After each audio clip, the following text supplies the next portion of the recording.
Excellent. All right, good evening. I'd like to call the June 18th, 2019 Board of Selectmen's meeting to order. Can we all please stand for the pledge?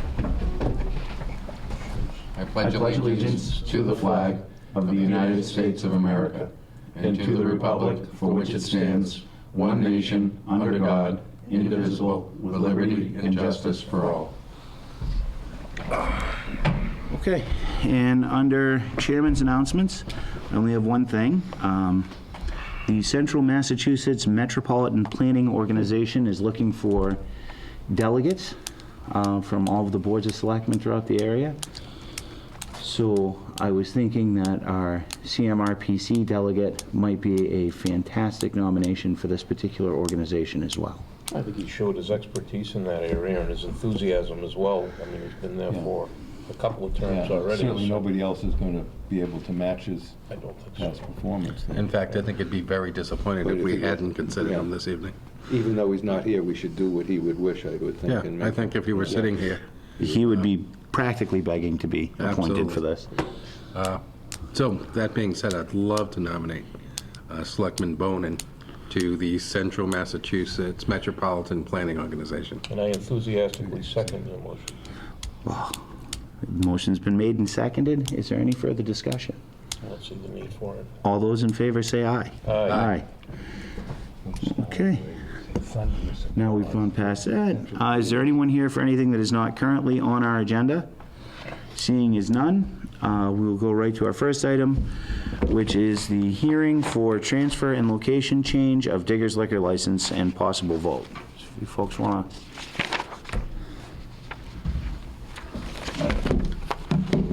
Good evening, gentlemen. Good evening. My name's Ray Whitehead. I'm the owner of Douglas Convenience Center, and this is my manager, Sam Skoronsky. And we are proposing to purchase the assets of Digger's Liquors, and we would like to transfer the license, the ownership to our corporation, and change the location to our current store. As many of you, most of you know, I think, we currently have a beer and wine license. I've owned the property for 17 and a half years. I think we've done a good job with it. We've had virtually no issues, and I think we have excess space. We have a lot of items that are very slow movers, and we would certainly love to add full liquor to our facility and eliminate those items that don't move. I also think it's a good thing for the town in the sense that Digger's current location is not handicap accessible, and it's very limited in parking. I don't know if they even have any parking. And we have 31 spaces. We are handicap accessible. We do have handicap parking, and I think we're very well suited. Also, from a location standpoint, instead of being downtown congested area, we can move it a mile west, and the two full liquor licenses would be a little more separated and serving the two ends of town. And I think, I can't think of a negative, but we're certainly here to answer any questions that you have about this. No, Suzanne in her due diligence put down the list of all the things required for transfer of a license. Have all of those been obtained, do we know? Yes, we submitted, in fact, beyond the checklist from both the town and the state, she checked, because it was a dual change of ownership and location, checked with her contact at the ABCC. They recommended 2 or 3 other things that could hold it up, and they were supplied to her within 24 hours, so I believe absolutely everything's there. And everything was done on the seller's part, like the DOR certificate, Yes. DUA? Okay. Yeah, those are on the checklists. We have both of those. I don't I see... can't think of anything negative about the transfer either. I don't think there is any. Yeah, I think it's an ideal location. You have plenty of parking. I frequent your store, and it's well managed. Thank you. Thank you. He manages. Question how you get, always hire such nice young people that are courteous and knowledgeable. So whether it's the ice cream stand or the rest of the store, it's been a success. You know- You should be in the employment business. No. It's funny, they usually come to me as a 15-year-old ice cream girl or a 16-year-old gas attendant. And the good ones, and most of them are good, we're careful who we hire, and they just stay. I mean, my people stay till they get out of college. It's just, I mean, not every one, of course, but it's just amazing the little bit of turnover that we have. And I just think it's the atmosphere. Everybody gets along. Everybody works together. I don't think it's one thing, but 17 and a half years, I've been blessed with the best employees, yet Duncan constantly tells me they can't find a good one, and I don't understand. I haven't really found a bad one yet.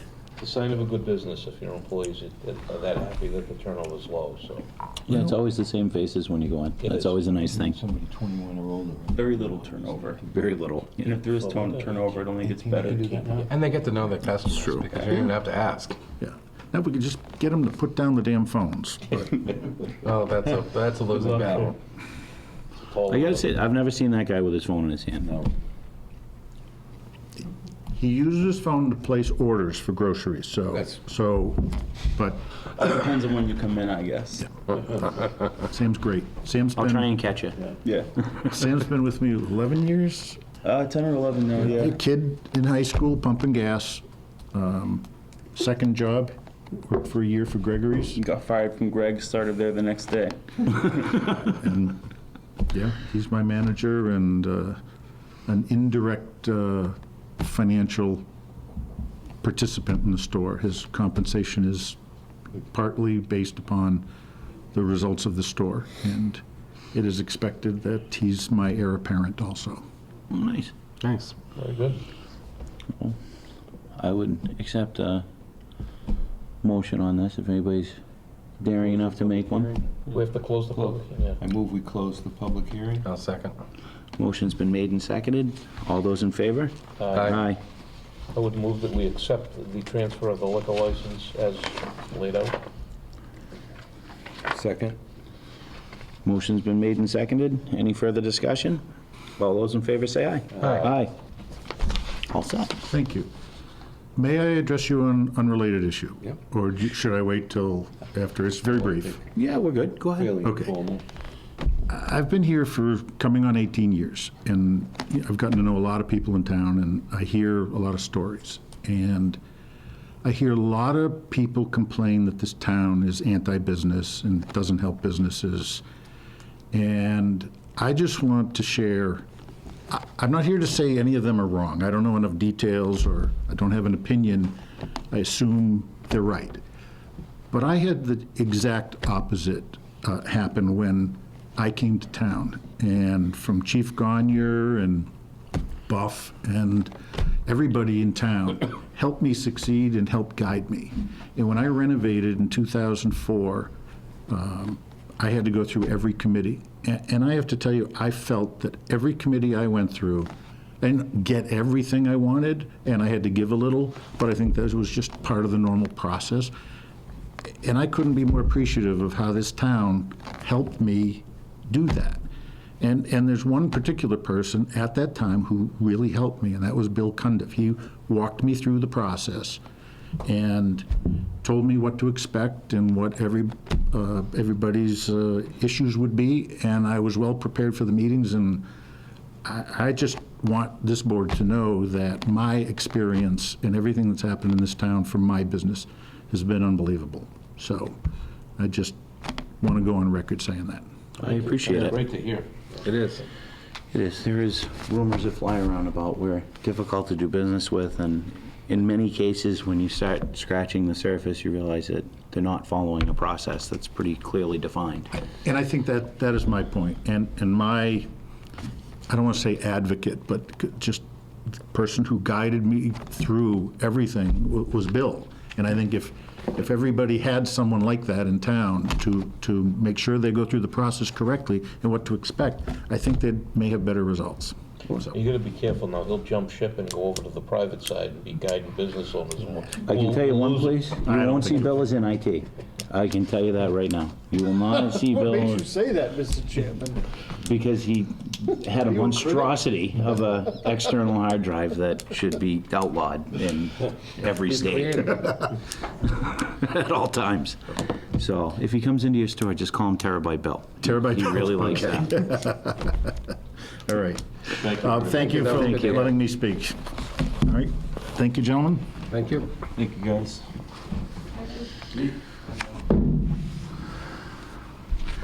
All right, so we have the club change of officers and directors for the Beagle Club and possible votes, but we have no one from the Beagle here.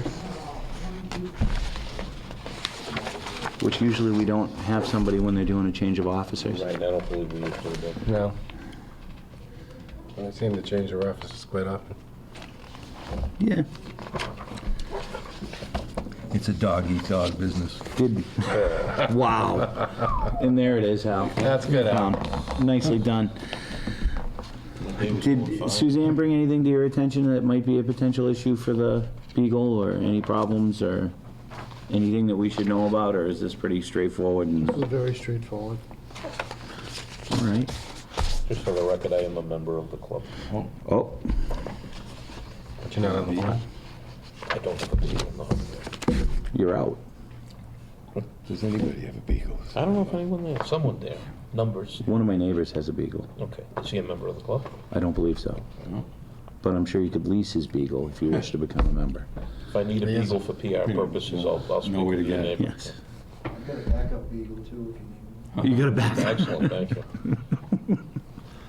Well, with that being said, Would that make me a double Beagle?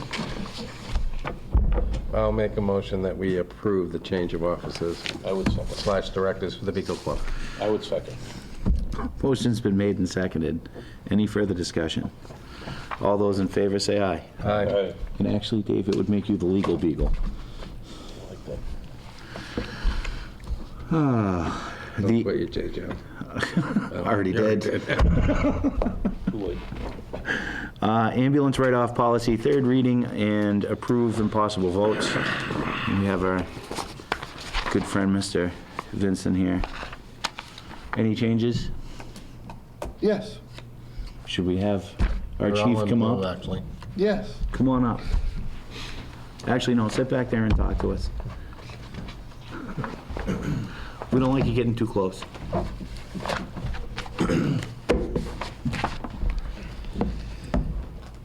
Actually, I have to confess, I don't have the latest version. You read it, you were supposed to memorize it. Yeah. There will be a quiz. Anyway, 5 points off. obviously, when you run an ambulance service and there are portions that at times the insurance companies don't cover, or bills that don't get paid promptly. And so,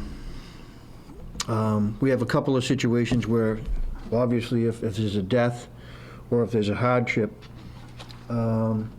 sometimes we needed a process to be able to come to a decision of when we write that off. You also get some, and we have a sizable amount of money that's years and years old. You know, we're talking back in the mid-2000s that was never able to be collected. So we had to come up, first of all, with a policy on when we could write certain bills off. And so actually, Lisa, the clerk, the admin clerk, and Jean actually put this together, ran it by me, and because I wanted some type of guidance as far as a policy. And so this is the policy that we came up with. And it basically goes out 120 days. There's a process where we meet on a, I think it's biannual basis with the finance director, and then we decide at what point we're able to write something off. But there's also, we make payment arrangements with people if they can't pay the total amount, and they get billed a number of times. There's also a point where it goes to a collection agency, and then there's also a point where you know what, we've beat it to death, we're not gonna get any more out of it, so, this is the policy. Everything else I should add? That's a good summary. Once an account is 120 days old, the policy says that the billing agency will send no less than 5 attempts to reach the person. There is a hardship exemption if you're able to show that you simply don't have the means and to make up the gap between your insurance or you didn't have insurance. There was some back and forth, so this policy ended up, since the last reading to this reading, it was vetted by the town's auditors, Mellenton Heath and Rich Bowen, town council, because we wanted to make sure we get the checks and balances right. So writing off, nobody can write anything off without the proper authorization. And so we never had a policy, so we have accounts that are, 6, 7, 8 years old, maybe a couple that are older. And that creates an aberration on our balance sheet. It's really not an accurate representation of what we can reasonably expect to collect. So the authority, according to our auditors and DOR, lies with the chief. So the check and balance is my office and the signature of the town accountant. We don't need the treasurer to be involved. So we put all of that in here, and the auditors are actually happier to have this in place and not so worried about the checks and balances. They wanted the policy to be in place and they'll audit our performance against our own policy. So we won't chase people who don't have the means, and we won't chase people who have passed away, because they clearly don't have any means to make it. But this will clean up our balance sheet, and it will put an orderly process in place. Everybody will know where they stand. It's fairly simple. It's only 3 pages long, but like I said, Rich Bowen was satisfied that it met all necessary requirements, and we don't run afoul of the federal debt collection practices or anything else. Everything is copacetic with federal law. I have 2 questions along the line of that. Obviously, we won't collect from a person who's passed away. Will there be any attempt to make a claim against the estate? Is that going to be part of the policy? So, yes, if there's an uncovered balance, so if only part of the claim was paid by an insurance company, there'd be attempts to reach the estate to see if it, the notion that the bill would be so big that it would justify us engaging in litigation. That was my thought, right. Highly unlikely. It's highly unlikely. Right. So. Filing a claim is fairly easy. Litigation is not. Right. And my second thing is, I know we're going to refer bills to a debt collection agency. Is this on an assignment basis where they're collecting the debt for us, or are we selling the debt? They are, right now, they're collecting for us, and they Right. take a percentage of They what take a they percentage of what they successfully. collect? Yeah. And it's a collection agency that our billing company recommends, so they have dealings with them, Yeah. and they have a good reputation, so. A collection agency with a good reputation? Well, As far as they go. I suppose that's, Amongst creditors. and obviously, there's criteria you have to meet for the hardship as well, so you have to have some checks and balances with the hardship. And people actually have to prove that there's a hardship, so. As it should be. Seems good to me. I think the estate question, going after the estate, might be limited to situations where it's right before the person expired. So it's sort of like a hospital bill, et cetera, as opposed to something that's 4 years old and wasn't deemed collectible. So maybe it's more likely that there maybe insurance would cover it or whatever, but that's the one that maybe we should separate out. I had made that assumption, at least in my Yeah. mind, that it would be something near to the loss of the person, rather than an old bill. Yeah.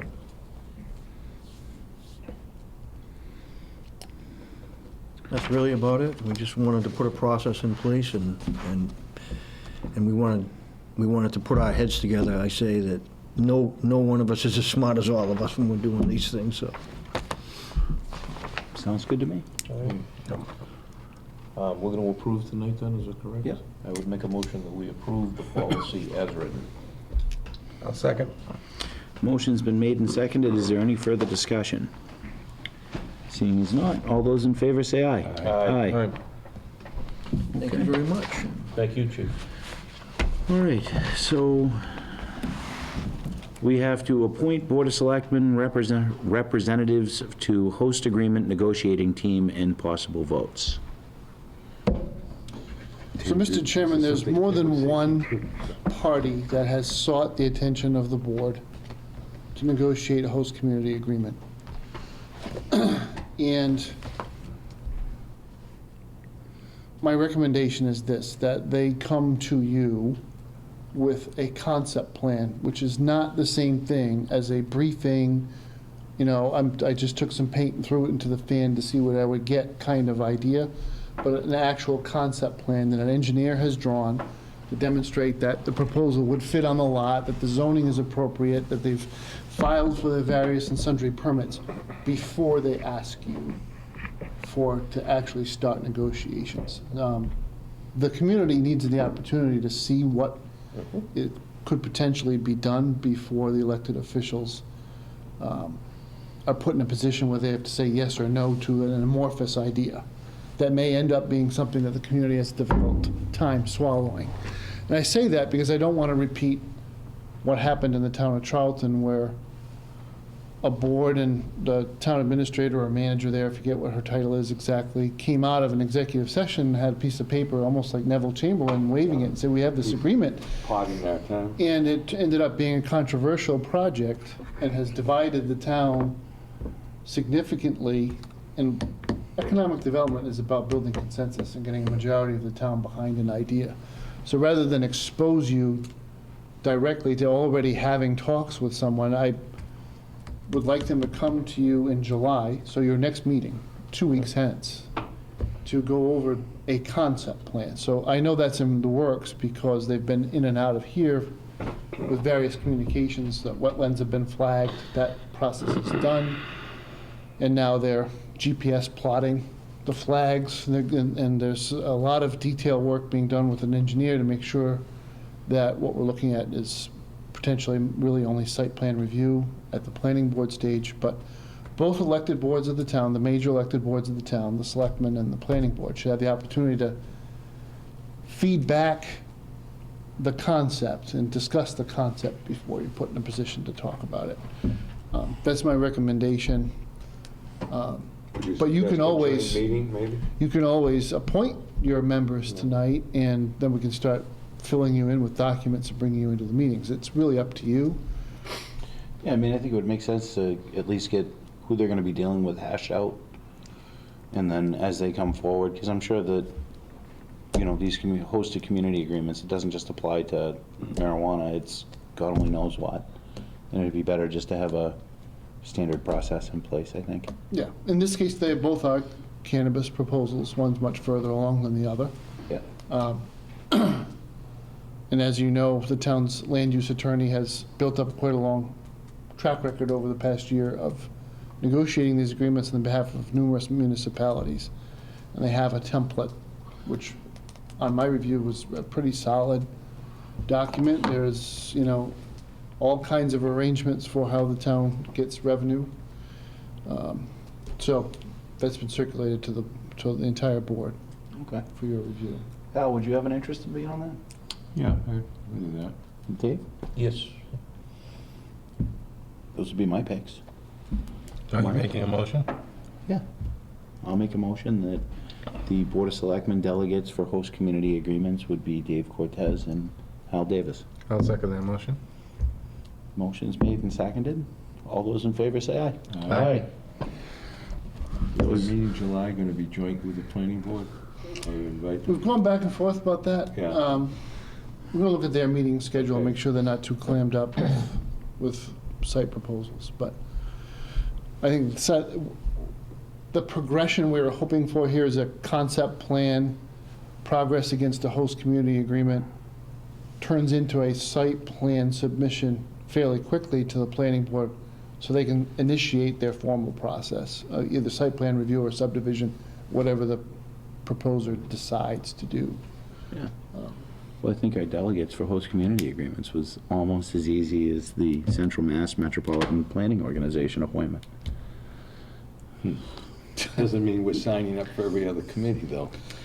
I'll be afraid to miss a meeting at Yeah. this point, I think. That's wise, David. All right, so we have a special entertainment license request for Dynamic Douglas Day and possible votes. So pretty much the same as last year's Dynamic Douglas Day. Yeah, Although they might want to have a pony. there is a proposal to have a pony on the field. How does Recreation feel about that? They don't seem to have any objection to that. We have a special. The question viewer- was asked, and I have not seen the answer, who's got the scooper? Well, we do. And- We can bring one down if you want. Okay. And I'm not gonna do the dunking tank again. I whacked my elbow last time. Okay. All Is this the right. free pony that who's the candidate from New Hampshire promised everyone a free pony?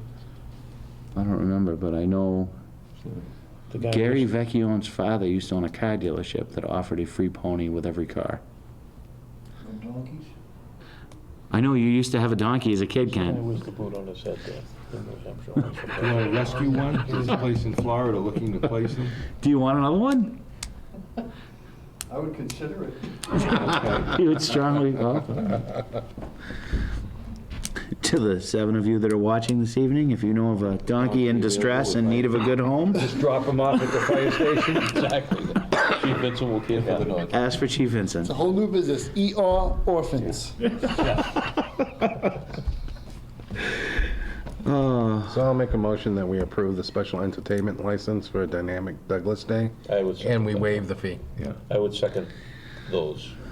That. Now we're gonna have to raise taxes because you and your generosity. All right, motion's been made and seconded. Any further discussion? All those in favor say aye. Aye. Okay, so we got the minutes.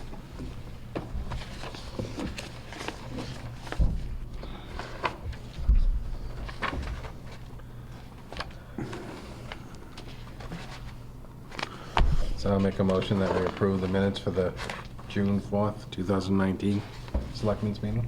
Second. Motion's been made and seconded. Any further discussion? All those in favor say aye. Aye. Your report, Mr. Administrator. Before I get started, I'm going to send around all the things you need to sign based on Okay. what you've approved tonight. None of them are a donkey Ignore adoption form, are ignore the they? typo. And Allison's is not to be confused with incense. You I sure? think it's supposed to say a license, Ah, but it's Allison's. Okay. 3 copies of the write-off policy, everything else is 1 A good name page. for a girl. Allison's? Allison's, Yeah. Or a donkey? or a Or a donkey. donkey. So while you're signing away on that, quite a few things to report this time around. By way of grants, we're starting to hear back, this is the time of year that we start to hear back from all of our applications. I've already made the board aware that the town has a $500,000, so that's $500,000 grant for the replacement of Cedar Street Bridge. So that engineering work around what the final cost of that project is going to be continues, but that's a substantial grant that came out of community development. We've had 3 others that have met with funding. There is a regional study for the 146 corridor that will be Douglas, Uxbridge, and Mendon with respect to housing stock, with particular attention to, is there an appropriate place for people who want to downsize their home to as they age? Are there housing opportunities in the communities where they live now? That's a $50,000 grant that's going to be administered by CMRPC for the 3 towns. Another is the Municipal Vulnerability Program, a so-called MVP, which is tied to climate change and all of the planning that planners want to do around that discussion. And as Governor Baker has pointed out, that is not simply a conversation for coastal communities. Climate change affects everyone. When Bill asked me if we should pursue the grant. I was reluctant at first because we are a small community with a forest and not a lot of major waterways that run through town, so I really couldn't see the point of pursuing it. There are two things that changed my mind. One is virtually every grant program that we're looking into for economic development, we get extra points if we're participating in MVP. It's just the hard, crass reality of seeking grants across the Commonwealth as you participate in the policy initiatives of the administration and the legislature in order to position yourself to compete. But what was more compelling to me was that whether you believe in climate change or not, the things that would be made worse by climate change are things we have to deal with anyway. So we have a state forest and a lot of private forested land, and if the risk is a heightened threat of forest fire, we need to plan for that anyway. So there is really nothing lost in pursuing a planning grant that we needed anyway, in the name of whatever policy, whether you accept it or not. There's no doubt about this, though, that the forest has been beaten up between the drought and the bugs and other things. So we've been talking about it for a long time, paying attention to it, and putting a little bit of money into it on a planning basis is not a bad idea. And lastly, there was the planning proposal, again through CMRPC, for lakeside development. I think you remember this. It is not just Douglas, it's a couple of other communities. Once again, the study is what approaches can be taken to zoning and subdivision regulation around major bodies of water with respect to lot size and lot coverage and all the rest of the planning considerations, mindful of the fact that Title V in Massachusetts already establishes some boundaries where subdivision regulations wouldn't cross very easily. But, so that grant is also funded, and that's going to go forward. So those are 3 planning initiatives. The next item is the joint purchasing group for purposes of health insurance procurement.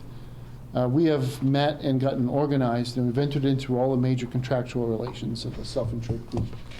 So we have, we selected Health Plans Incorporated, which is a fully owned subsidiary of Harvard Pilgrim, is the plan administrator, third-party administrator. So it is a TPA, not an ASO, if you follow this, the rarities of the very thin air at the top of the insurance mountain.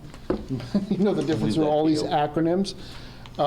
It's a stronger relationship than an ASO for purposes of managing your claims experience and managing your experience. The pharmacy benefit manager will be Maxor. The consultant that will oversee the pharmacy benefit management system will be PBRX. And we have, in terms of appeals, because you have to have a third party deal with disputed claims and appeals from denied claims, it will be FIA, which is an industry standard. FIA is one of those super high integrity ethical groups of people, almost like the American Arbitration Association, that are selected and trained and now have the profession of resolving disputed claims as a private party. We also awarded a stop-loss insurance contract to Gerber with sort of an interesting competitive bid process. The best price and best value for the group came from Gerber with a $150,000 attachment point, but no lasering. So they have not isolated any claims where they are not going to cover to a much higher threshold. So what lasering is, they identify a case and they say normally stop loss will kick in at 100,000.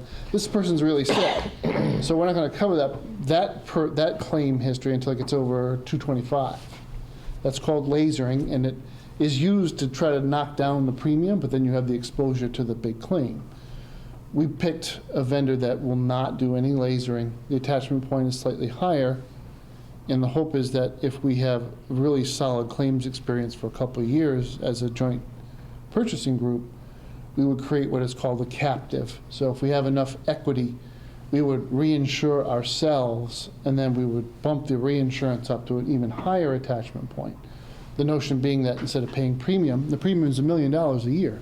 Instead of paying that $1 million a year, that would be your money, you'd hold on to it, it would still be there to cover major claims, but you're not hitting the stop loss attachment point for a while. So the group's coming along very well, and we're looking like we're going to be fully transitioned as of July 1st, which was the goal, of course. I misspoke, but it wasn't my fault. Last time we met, I said there might be a small blackout period for our HSA, for our employees. You would expect insurance company people to be more precise about their use of acronyms, but when we pushed back on it and said, why is it, that's kind of, you didn't tell us that. Yeah. The person that we were talking to said, oh, did I say HSA? I meant FSA. Well, we only have one person in town who has an FSA, who's going to be inconvenienced for about 5 business days. But everybody else with an HSA, there will be no blackout. It's just going to roll over in a seamless transition. The ambulance procurement closed today, and we opened the bids. I think we had $245,000 set aside for this in the capital budget, with $100,000 of that being a grant that we already have. So the money's already in the bank. We needed to settle this contract for the ambulance before June 30. The low bid came in today at $232,000. So we're under budget, and it's a product that we're familiar with. So we're just going to, the chief's going to review the bids for responsiveness, make sure they hit every single point. But the second ambulance will be gasoline powered. The first one is diesel. And it's going to create an opportunity for us to rotate in inclement weather. Right. Keep the diesel on mothballs during the cold months, et cetera, et cetera. The cruiser procurement for the police department, I don't usually default to this position, but what happened is we're trying to thread the needle and buy cruisers before Ford turns over the model. Right. And blows the world up with these hybrids, which are great for urban policing and, you know, small trips in a dense environment, but not very good for a rural town. So we put a hold at MHQ on 2 units that they already had. And MHQ is on the statewide contract, so we are simply going to pay the statewide contract price, which is still a good price. Yep. The last time we bid this out, we ended up going with MHQ anyway. And there's a long story I could tell you about the monopoly that exists on the lights on cruisers, but they are the ones who control everything. It's not Ford, it's not Chevy, it's not Dodge, it's the lights. And they have a distributor network, and they decide which one of their shops is going to get the bid, and they send that bid in. Wayland. So it is what it is, but they're still really not a bad price at all. So the good news is we've locked in those 2 units. We have a good idea what their cost. They're not on the road right now, so they're not getting mileage. And the chief's car is not an expensive build because he doesn't have all the equipment that a frontline cruiser has. So that we'll just buy off the list as well. The good news there, of course, is that in this coming budget year, because we accelerated this, we won't have any cruisers in the budget this year. So we will be fully outfitted. Lastly, Just on that, on the Sure. cruises, some former policemen who live in town have told me that maybe we don't want to have the disguise look on the cruises, because the more traditional approach maybe gives a police presence in the community. So I don't know how you weigh those 2 things, but maybe we have that option in picking these vehicles. Well, I think we went monochromatic because it was cheaper too. Yeah, I think that was a major reason, it? because I had asked that question. I don't think any of it was designed for stealth other than the No. Chief's car. I think it was primarily keep costs down.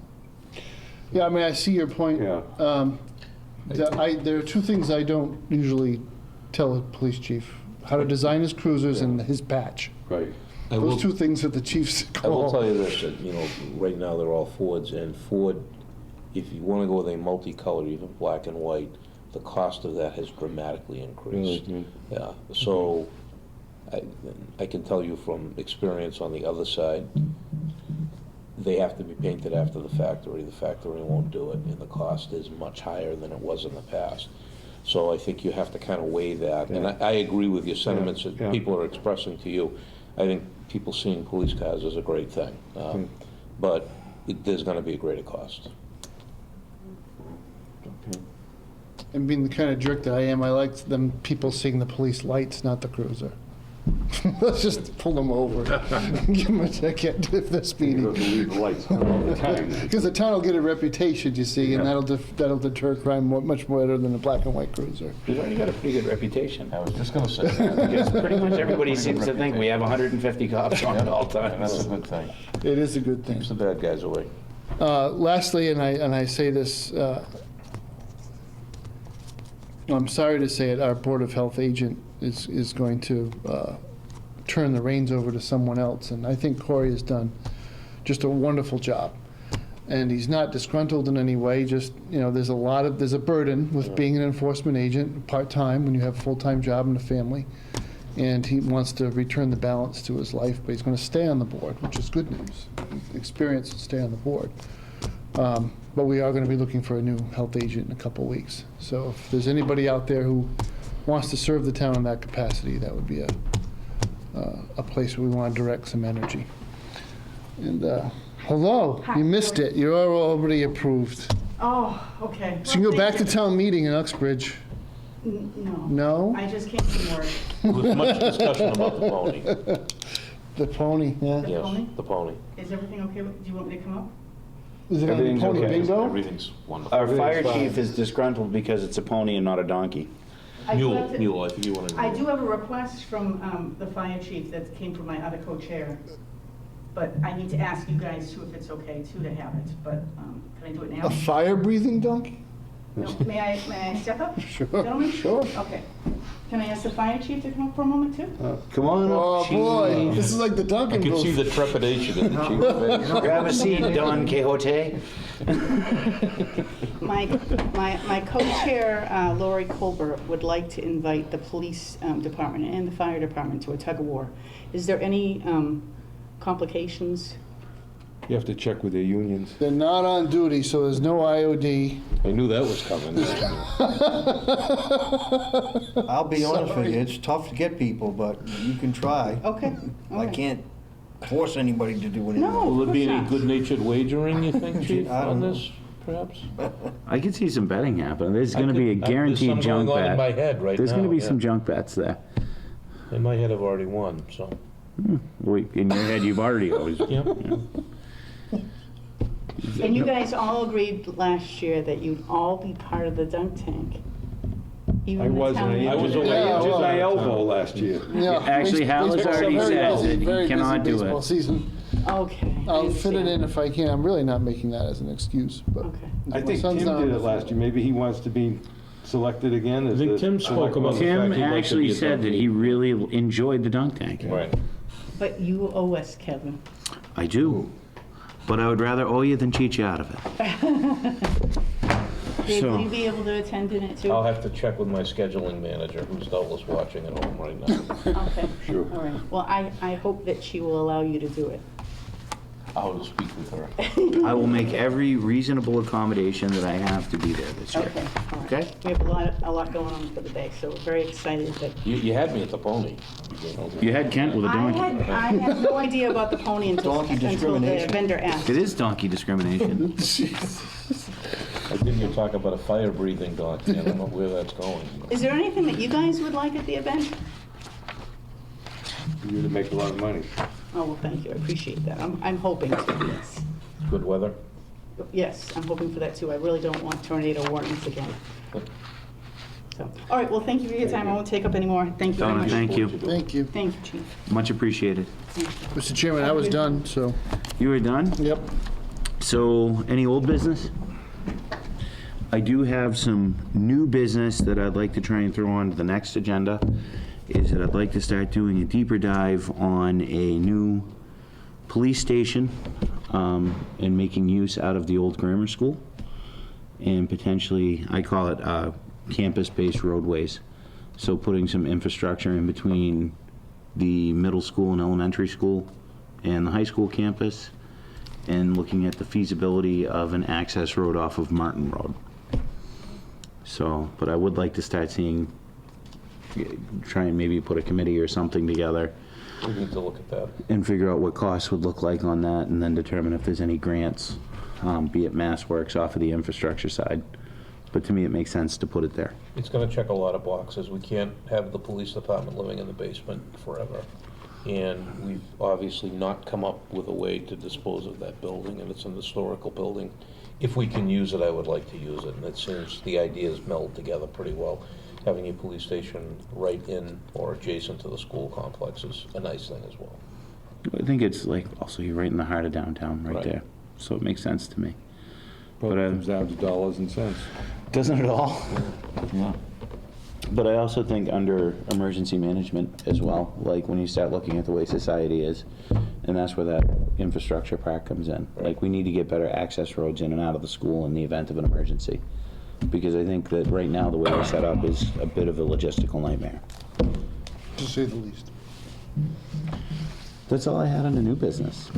I would just like us to consider not meeting on the week of the 4th of July, which is when our next meeting would be scheduled. Yeah. Is there anything pressing that we would need to meet then? I think that development proposal really wants to get in front of you. Can we make it a very brief agenda for that?